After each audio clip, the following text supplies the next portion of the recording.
কোনো অসুবিধা নাই, কিন্তু এনেকৈ অসন্মান নকৰিব, মই অনুৰোধ কৰিছোঁ। মঞ্চত গাই থকা সময়ত আপুনি যদি কৈ নাচবা লাগে গান গা। হেল্ল' নমস্কাৰ বন্ধুসকল, আপোনালোকে চাই আছে যাযাবৰ ভিউজ। মই এটা সৰু কথা ক'বলৈ ওলাইছোঁ। হঠাৎ deeplina খং উঠি গ'ল, কিন্তু কিয়? এজন শিল্পীক মঞ্চত গাই থকা সময়ত আপুনি যদি কৈ নাচবা লাগে গান গা, এই ছিষ্টেমত ক'লে কিন্তু এইটো অলপ বেলেগ বুজায়। সেইটো কাৰণে হয়তো খং উঠিছে। গতিকে কিছুমান কথা জছত হোচ হৈ পেলাই ক'ব নালাগে, নিজৰ কাৰণে বেয়া।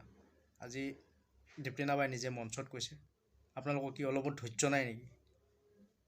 তেনেকুৱা এটা পৰিৱেশ সৃষ্টি হৈ গৈছে। শুনক আপোনালোকে ভিডিঅ'টো, মই অলপ ক্লিপ এটা দিছোঁ সৰু। গান গা কোনে কৈছে? এবাৰ মুখখন দেখুৱাই দিয়কচোন, কোনে কৈছে? কোনে কৈছে? আপুনি কৈছে। কিয় কৈছে? কিয় কথা ক'লে আপুনি শুনাৰ ধৈৰ্যটো কিয় নাই? ইমান ধৈৰ্য কিয় কমি আহিছে আপোনালোকৰ? নাচবা লাগে কেৱল সেইটোৱে আছে নেকি জীৱনত? মই ধুনীয়াকৈ কথা এষাৰ মই বাইদেউসকলক কৈ আছোঁ, আপোনাৰ যদি শুনিবলৈ মন নাই আপুনি আঁতৰি দিব পাৰে, কোনো অসুবিধা নাই, কিন্তু এনেকৈ অসন্মান নকৰিব, মই অনুৰোধ কৰিছোঁ।